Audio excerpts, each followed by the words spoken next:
तस्मै श्रीगुरुवे नमः। श्रीचैतन्यमनोभीष्टं येन भूतले स्वयं रूपा कदा मह्यं ददाति स्वपदान्तिकं। वन्देऽहं श्रीगुरो श्रीयुतपदकमलं श्रीगुरून् वैष्णवान् च श्रीरूपं साग्रजातं सगणरघुनाथान्वितं तं सजीवं साद्वैतं सावधूतं हरिजन सहितं कृष्ण चैतन्य देवम श्री राधा कृष्ण पदान सगन ललिता श्री विशाखान्वितं च। जय श्री कृष्ण चैतन्य प्रभु नित्यानंद श्री अद्वैत गदाधर शिवासादि गौर भक्त वृंदा। हरे कृष्णा कृष्णा कृष्णा हरे हरे, हरे राम राम राम हरे हरे।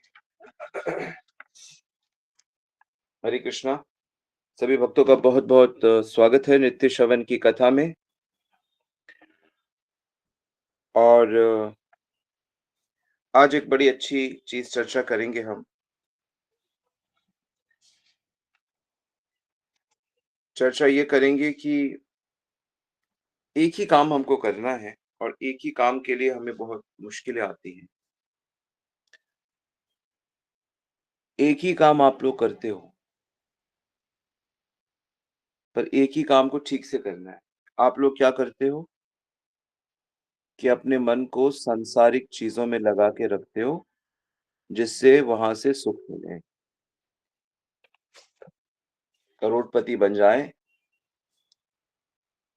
सफल बन जाए, परिवार में लड़का हो, लड़की हो, बहू हो, वो सेटल अच्छे हो जाए, बस शादी अच्छा हो,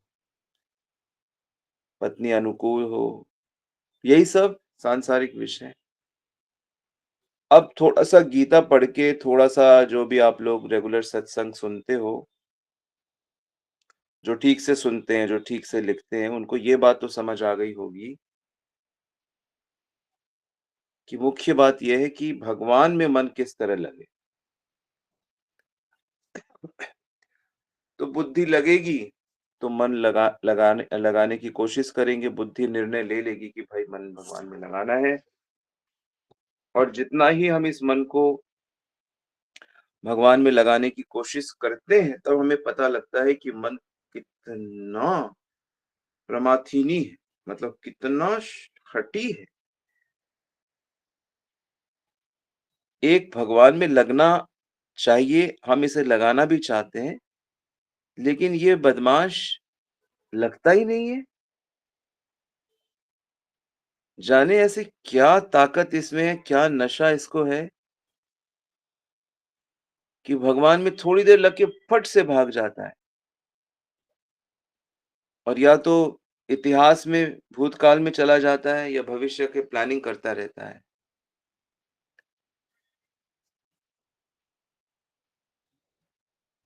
तो जितने भी महापुरुष हुए हैं, जिन्होंने भगवत प्राप्ति करी है, उनका अनुभव हमारे बड़े काम का होता है। तो इसीलिए भक्ति का एक बड़ा इम्पोर्टेंट अंग है कि तत्त कर्म, कि जो संत लोगों ने किया है उसका अनुगमन करना, उनके वाणी को समझने की कोशिश करना। महापुरुष वही होता है, सिद्ध पुरुष वही होता है जिसका मन पूरी तरह से भगवान में लग गया है, वो और कोई बात करता नहीं है। उसका वो अगर आपसे बात भी कर रहा है तो आपको ऐसा लगेगा कि उसका मन कहीं चला गया है। स खोया-खोया रहता है।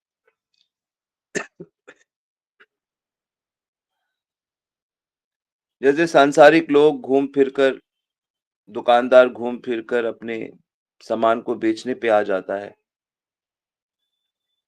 चालाक लोग ठगने में आ जाते हैं। बच्चे लोग घूम फिर कर अपनी माँग पे आ जाते हैं कि हमको ये दिला दो।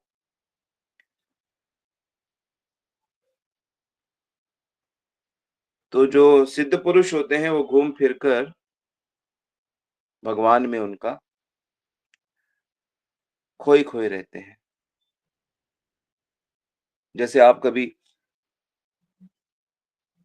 कोई बड़ा काम अटका हो मान लो और कहीं और जाना पड़ जाए, तो आपको उसी चीज़ की याद आती रहती है। मान लो कोई हॉस्पिटल में एडमिट हो, तो कहीं और मन नहीं लगता। कुछ-कुछ क्रियाएँ ऐसी होती हैं, जैसे हम लोग को क्रिकेट में होता था। मान लो इंडिया का मैच चल रहा हो, ये तो अनुभव की बात है और कुछ और काम नहीं करते बनता नहीं था, ध्यान उसी में रहता है। क्या स्कोर है? कोई आउट तो नहीं हुआ? ठीक से चल रहा है कि नहीं? तो ऐसे कई बार कई-कई क्रियाएँ होती हैं, जैसे परीक्षाएँ होती हैं, बच्चों का मन फिर बुद्धि उधर ही जाती है। और मन जब जाता है तो उसमें एक रोमांच होता है, एक सुख मिलता है। क्योंकि आनंद की अनुभूति जो चाहे भौतिक अनुभूति भी है तो मन से ही होती है। भगवान में भौतिक आनंद नहीं है, भगवान में आध्यात्मिक आनंद है। इसलिए शुद्ध मन ही भगवान के आनंद को आत्मा तक ले जा पाता है। तो हमारे लिए सबसे महत्वपूर्ण ये है कि हमारा मन किस तरह से भगवान में लगे, इसका हमको ठीक-ठीक ज्ञान होना चाहिए। तो आप लोग अपनी डायरी में ठीक-ठीक लिखिए। सबसे पहला जो मन को कैसे भगवान में लगाते हैं, सब हमेशा ना सर्वदा भगवान का नाम गुणगान करना चाहिए। सर्वदा मतलब हमेशा आपको जब भी समय मिले ना, आपको भगवान का नाम लेना चाहिए। चैतन्य महाप्रभु कहते हैं, ईश्वरी कीर्तनिया सदा हरि। सिर्फ 16 माला नहीं करनी चाहिए, सदा हरि का नाम लेते रहना चाहिए। यानी हमें अपनी लाइफ को कुछ इस तरह से बनाना है कि हम माला करते ही रहें। और जिस दिन हमें एक्स्ट्रा टाइम मिले उस दिन हमें बहुत प्रसन्न होना चाहिए कि आज हमें इस एक्स्ट्रा टाइम का हम पूरा लाभ उठाएँगे और हम प्रभु का अधिक से अधिक नाम लेंगे। तो पहला है कि हमें भगवान का नाम लेना। दूसरा क्या है? दूसरा ये है कि हमें सत्संग करना चाहिए रेगुलर। रेगुलर क्या करना चाहिए? रेगुलर सत्संग करना चाहिए।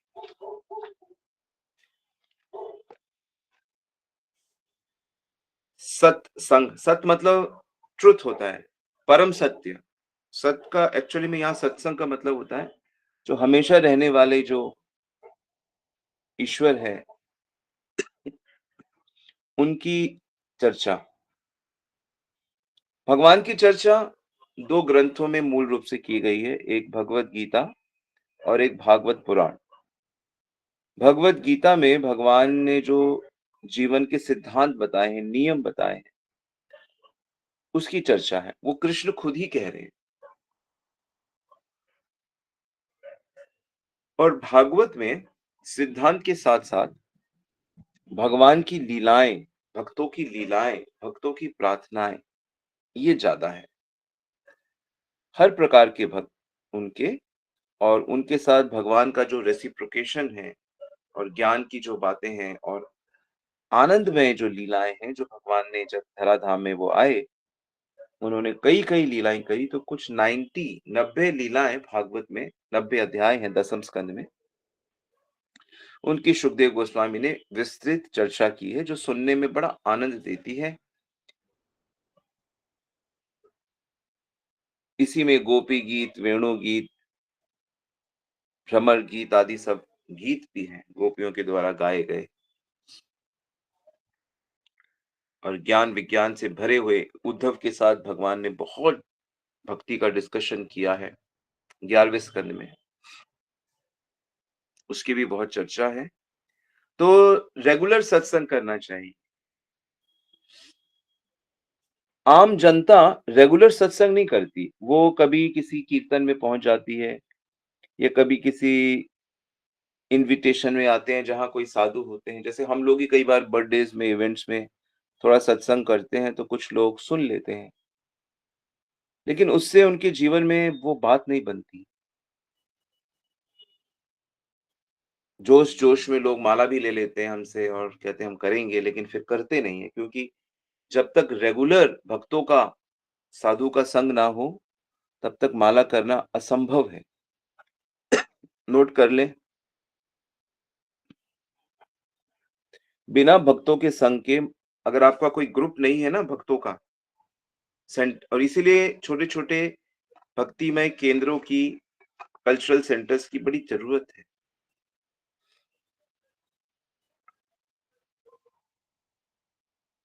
ताकि उसमें आप, जैसे कि जीवन जीने के लिए आपको एक परिवार की ज़रूरत है। एक परिवार के बिना आपका जीवन उतना अस जीवन अच्छा नहीं होगा, अस्त-व्यस्त होगा। पत्नी होनी चाहिए, बच्चे होने चाहिए, माता-पिता होने चाहिए। संपूर्ण एक यूनिट बनती है।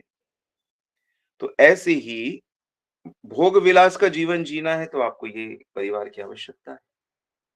आपकी आवश्यकताएँ पूरी होंगी, आपकी भौतिक सुख पूरे होंगे। हालाँकि उसमें कमी रहेगी, क्योंकि वो तरीका नहीं है।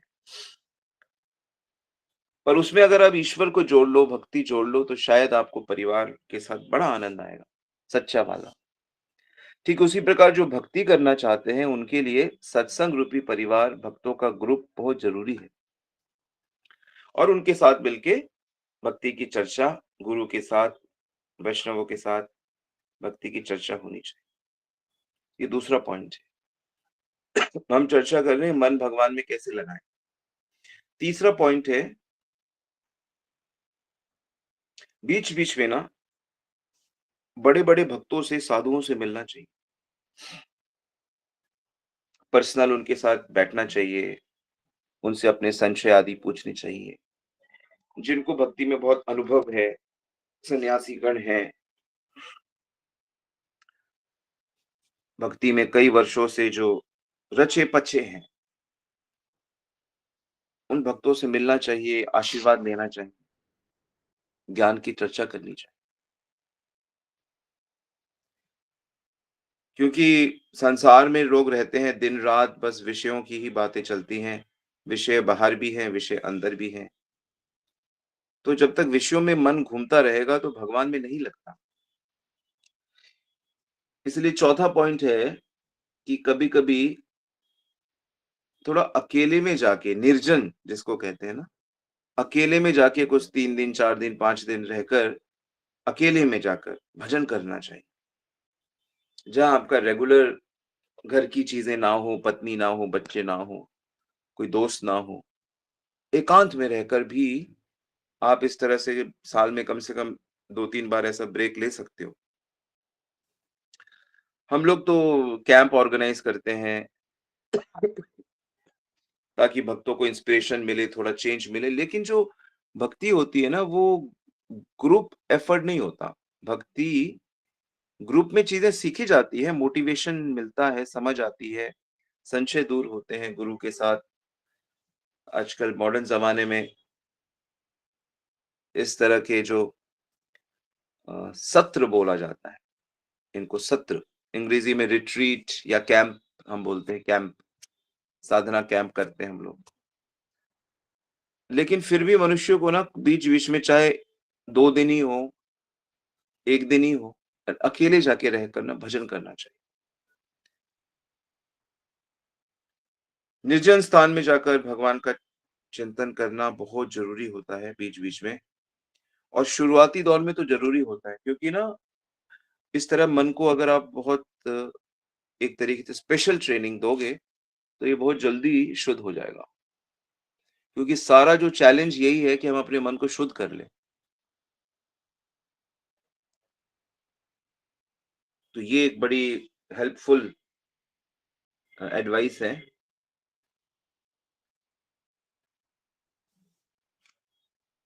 क्योंकि जैसे पौधे को जब लगाते हैं, तो उसको बचाना पड़ता है, नहीं तो गाय-बकरी उसको चर लेगी, उसका बेड़ा लगाना पड़ता है।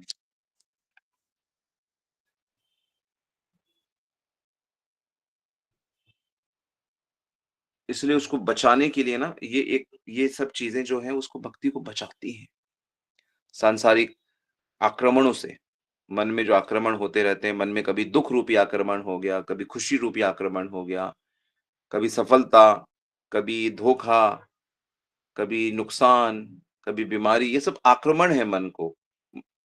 मन मन रूपी नदी में ये गंदगी रूपी भाव हैं। जैसे होता है ना ट्रीटमेंट होता है ना पानी का, नदी का, सरोवर का ट्रीटमेंट प्लांट होता है, उसमें उसको ये इस तरह से होता है। तो इसलिए मन से भगवान का ध्यान करना चाहिए। ध्यान करना चाहिए मतलब जैसे कि मेरे भीतर भगवान रहते हैं, इसके भीतर भगवान रहते हैं, पशु में भगवान रहते हैं, पेड़-पौधे में शक्ति भगवान की है, सूर्य चंद्र के रूप में भगवान के ही स्वरूप हैं। तो इस तरह से ना भगवान का ध्यान रहना चाहिए हमें कि वो हमारे साथ हैं, सब कुछ देख रहे हैं, उनसे कुछ छुपा नहीं है। ध्यान से जप करना चाहिए। जब भी कर देंगे ना तो हमेशा अगर आप एक एक स्थान निर्धारित कर लो अपने घर में, किसी दीवार के पास कोने में या साइड में, वहाँ बैठ के एक जगह पे जप करोगे ना तो आपका जप बहुत अच्छा होगा। और ये एक पॉइंट है और एक और पॉइंट ये है कि आपको हमेशा ना अक्सर हर दिन ही लगभग ये डिस्कशन करते रहना पड़ेगा कि क्या रियल है, क्या अनरियल है, क्या सत्य, क्या असत्य। मतलब सत्य, असत्य, नित्य, अनित्य का डिस्कशन होते रहना चाहिए। कौन-सा सुख नित्य है, कौन-सा सुख अनित्य है। जैसे हम लोग अभी इस प्रवचनों में हम हमेशा ही करते हैं और सुनते हैं और आपको भी इन चीज़ का डिस्कशन ऐसा हो कि लाइफ में होता रहे। सुनकर भी और कर कर भी। तो बार-बार इस प्रकार से अगर आप चिंतन करते रहेंगे, तो फिर मन से जो चीज़ें अनित्य हैं, जो चीज़ें माया की हैं, आप उसे मन से त्याग दोगे या त्यागना चाहोगे पहले तो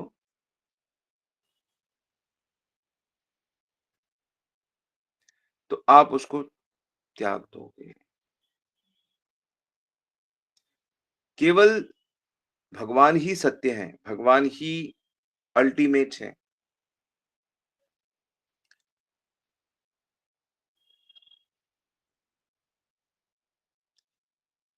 ये बात अच्छे से पकड़ में आनी चाहिए।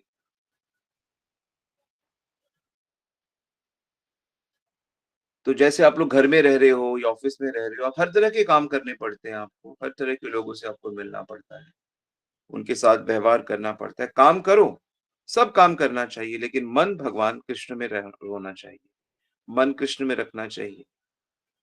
माता-पिता, पति, पत्नी, बच्चे सबके साथ रहो, सबकी सेवा करो, लेकिन मन में ये ज्ञान पक्का होना चाहिए कि ये हमारे नित्य नहीं है, ये सदा को हमारे साथ नहीं है। इंसान क्या कि भूल जाता है, इंसान को लगता है कि मेरे पिता, मेरी बेटी, मेरे पति, मेरे ये सब सदा रहने वाले मेरे साथ और फिर जब वो दिन आता है जिस दिन वो बिछड़ाव होता है, कोई ना कोई देह को त्याग के चला जाता है, उस दिन बहुत भय और बहुत पीड़ा होती है मनुष्य को। लेकिन अगर हम पहले से ही अपने आप को इस चीज़ के लिए तैयार रखेंगे, ये ज्ञान हम रखेंगे कि ये हमारे असली रिलेटिव नहीं है। असली तो श्री कृष्ण ही हैं, जो कभी साथ नहीं छोड़ते। जैसे होता है ना, जैसे मान लो कि आपके घर में कोई नौकरानी काम करती है और करती हैं, किसी धनी के घर में कोई नौकरानी काम करती है, तो बहुत काम करती है। वो मालिक के बच्चों को भी बड़ा प्यार करती है और कई बार मेरा बेटा भी कह देगी, राजा कह दे कई बार गाँव में होता ही है, राजा बेटा, ये बेटा। लेकिन मन में उसको ये पता होता है कि ये असली नहीं है मेरा, मेरा बेटा तो मेरा गाँव में है। लेकिन वो प्यार और सेवा और मेहनत वो ऐसा करते ऐसा लगता है कि अपना समझ के कर रही है। ठीक उसी प्रकार हमें भी यहाँ पर सब कुछ करना है, लेकिन हमें अपने मन में ये ज्ञान पक्का रखना है कि हमारे परमानेंट नहीं है ये रिश्ते, चाहे वो पिता हो, बेटी हो और कोई हो।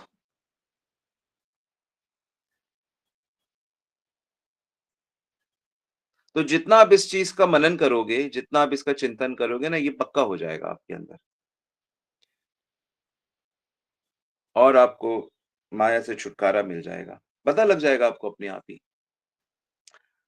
जैसे कछुआ पानी में रहता है, लेकिन उसका मन रहता है जहाँ उसने समुद्र के किनारे, नदी के किनारे जहाँ उसके अंडे होते हैं।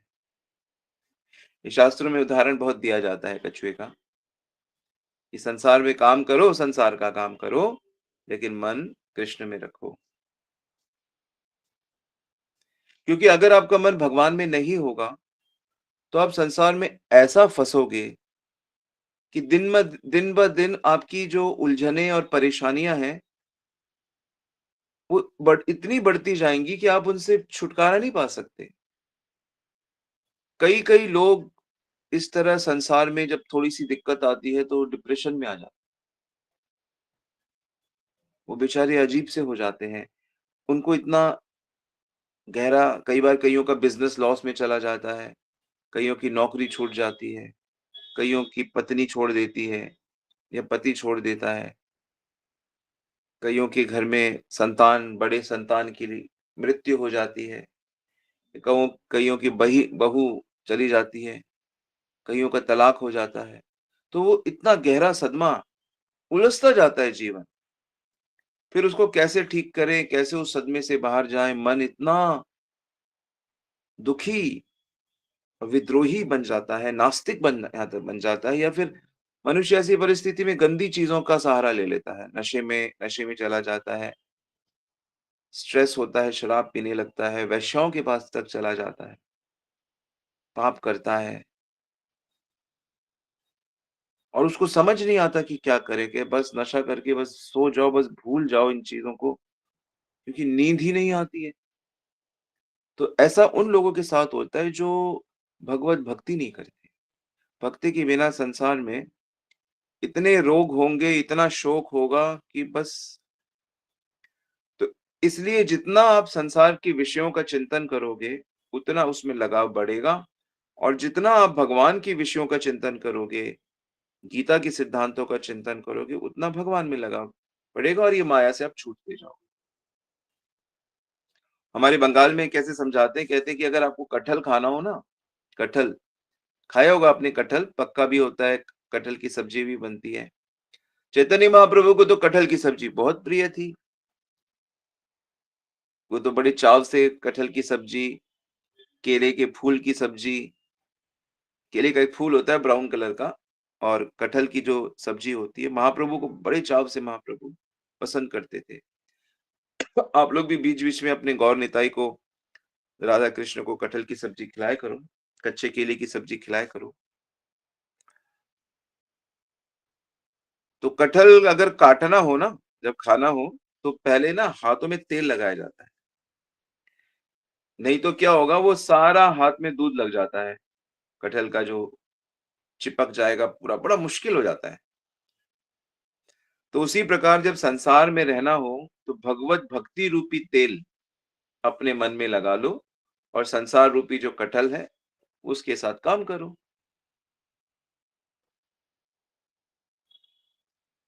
गुरुजन लोग कितने सारे उदाहरण देते हैं, इसको समझाने के लिए। तो अगर आपको भक्ति चाहिए, सच्ची भक्ति चाहिए, तो देखो कभी-कभी बीच में आपको ये ब्रेक लेना होगा कि चलो आज का दिन मिला, आज अकेले घर में हूँ, जम के भजन करूँगा। आज 64 माला करूँगा, आज 100 माला करूँगा।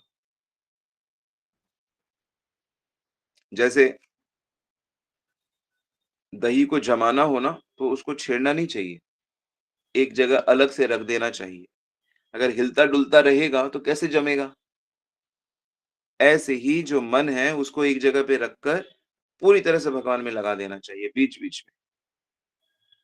आप नियम बना सकते हो कि ठीक है, मैं महीने में 1 दिन, एकादशी के दिन मैं 8 घंटा, 10 घंटा जितना भी हो सके या स महीने में 1 दिन मैं बात नहीं करूँगा किसी से और अपनी 64 माला करूँ। तो ये है जैसे दही को जमा रहे हो आप, ये है आप अपने मन को पक्का कर रहे हो। क्योंकि इस तरह का भजन करने से मन फिर वैराग्य और ज्ञान और भक्ति पाने के लायक बन जाता है। लेकिन अगर इसको हमेशा संसार में डुबो के रखोगे, वही संसार की चीज़ें ही करते रहोगे, तो ये शुद्ध नहीं हो पाता। संसार में क्या है? 2 चीज़ें 2-3 चीज़ें हैं। एक तो कामिनी है, यानी कि स्त्री को भोगना की वा स्त्री भोगने की वांछा है, और एक धन है कांचन जिसको कहते हैं। धन धन से सारे सुख आते हैं, और एक है प्रतिष्ठा। हमारा मान-सम्मान होता रहे, सब लोग हमको रिस्पेक्ट करें। ये 3 चीज़ें जो हैं, यही संसार है में।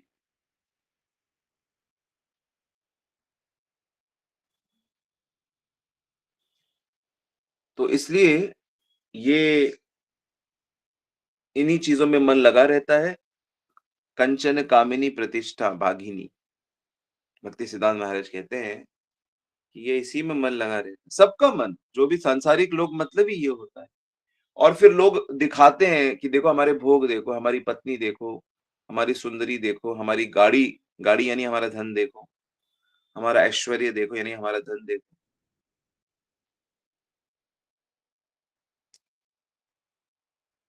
आजकल तो फ़ेसबुक, टेलीग्राम और ये सब व्हाट्सएप बनी बनी इसलिए है कि दिखावा करें लोग, दिखाएँ, अपना ऐश्वर्य दिखाएँ। स स्त्रियाँ अपनी सुंदरता दिखाती रहती हैं, अपना नाच-गाना दिखाती रहती हैं।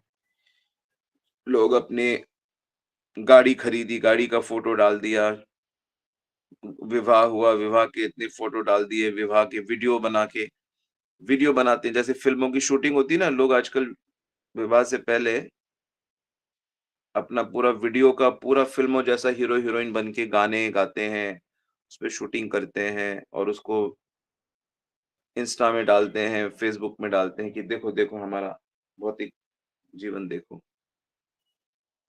क्योंकि मन पूरी तरह से वहाँ लगा हुआ है। उन लोगों को नाते विदु स्वार्थ गतिम ही विष्णु। उन्होंने गीता में मन मना भव मत भक्तो, कृष्ण की बात को गंभीरता से नहीं लिया। इसलिए उनके जीवन में इतनी समस्या, चिंता अपरियाम,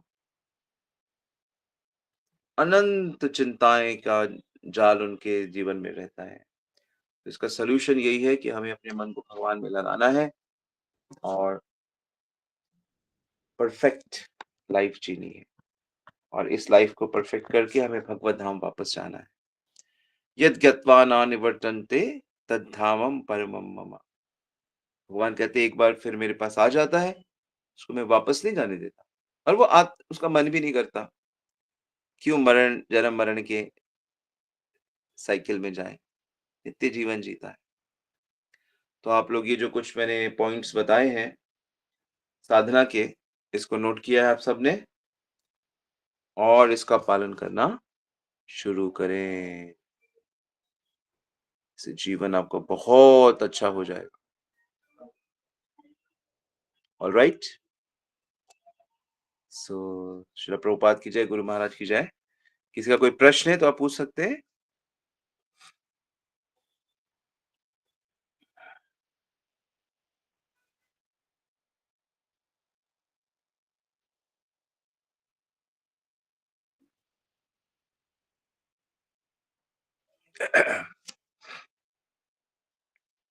सो रेगुलर सुनना, रेगुलर इसको आदत बना लीजिए रेगुलर सुनने की, और इससे आप जो स्कूल में, कॉलेजेस में भक्ति की चर्चा नहीं करी, वो हम लोग यहाँ पे मिलके करेंगे, और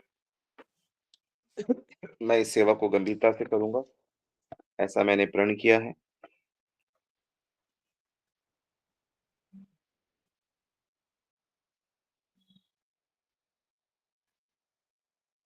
यस, कोई सवाल किसी का?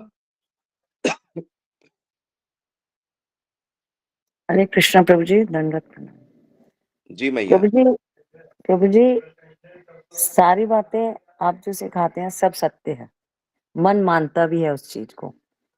घर में बाहर भी कोशिश ये होती है कि नहीं भगवान का नाम ले रहे हैं, सब में कोशिश भी करते हैं। लेकिन जो घबराहट होती है ना प्रभु जी, मतलब कि अकेले में बैठ के भी करें, कि हम काली तस्वीर मैंने पहले भी पूछा है प्रभु जी यही चीज़ आपसे, कि मुझे घबराहट होती है ना, वो व्याकुल कर देती है या बेचैनी हो जाती है, क्योंकि हम भगवान को बस सोच रहे हैं कि भगवान है, ये विश्वास है कि भगवान है।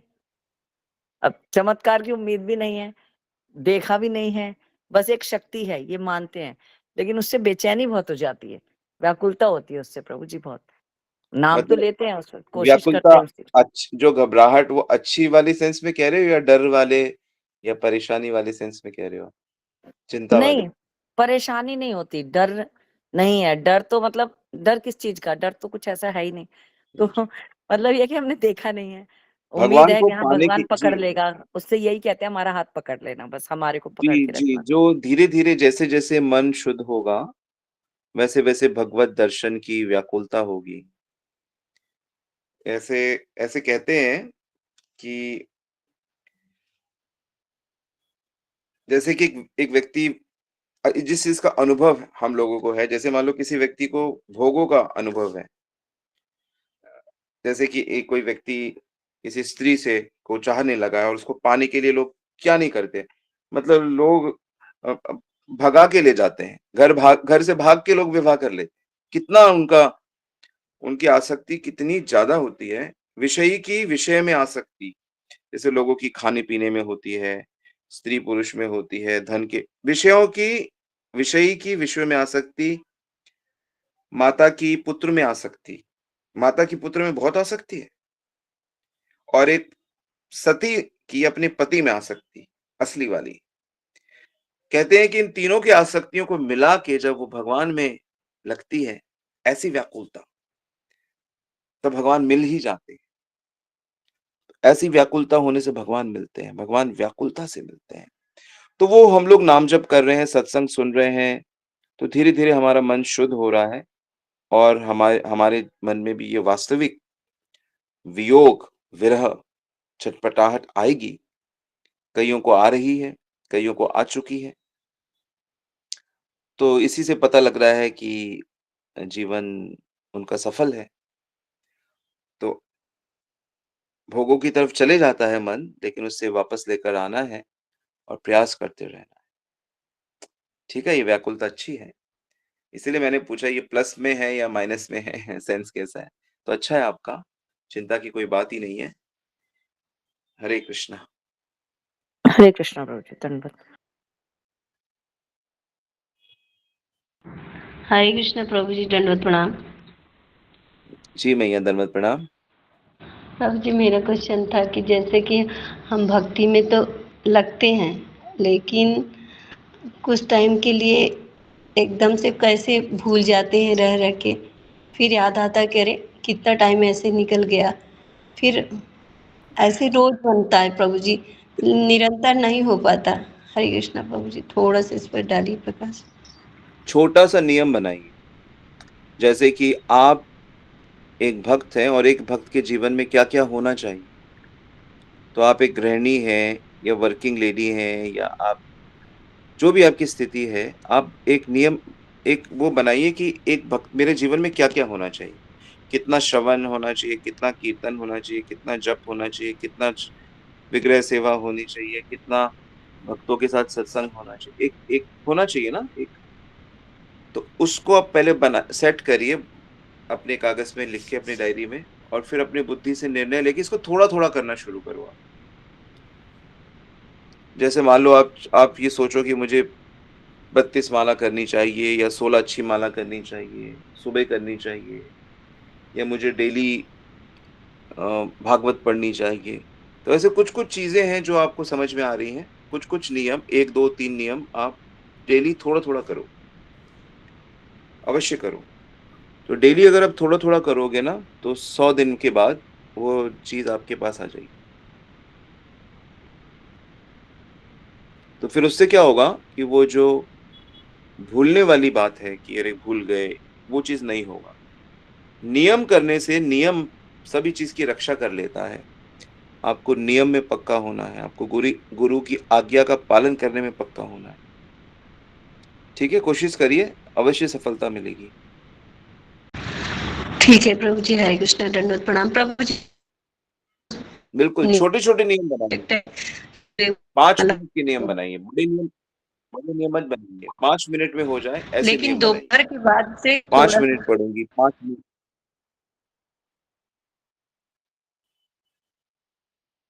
ठीक है प्रभु, ठीक है, हरे कृष्ण प्रभु, दंडवत प्रणाम। हरि बोल।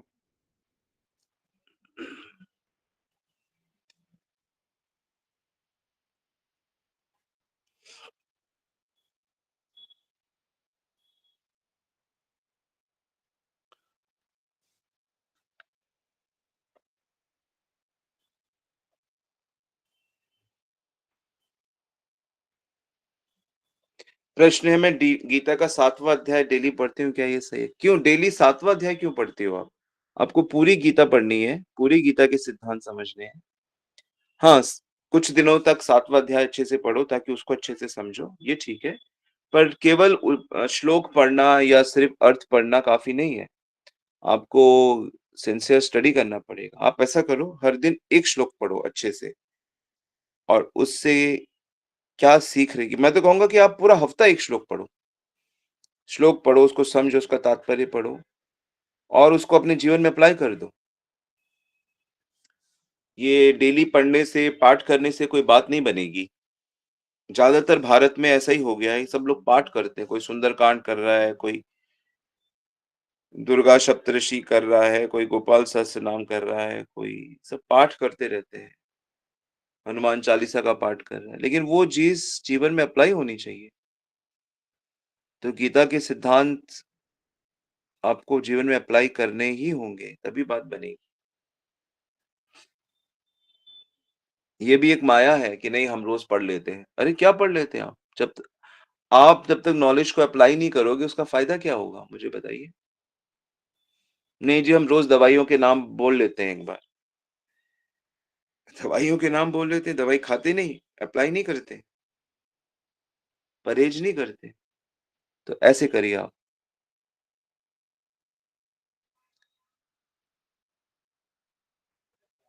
ओके? ऑलराइट, तो हम लोग आज यहीं रुकते हैं। Thank you very much. वाञ्छा कल्पितरुभ्यश्च कृपा सिन्धुभ्येव च पतितानां पावनेभ्यो वैष्णवेभ्यो नमो नमः। जगद्गुरु श्री प्रभुपाद की जय। श्री गुरु महाराज की जय। गॉड प्रेमानंद।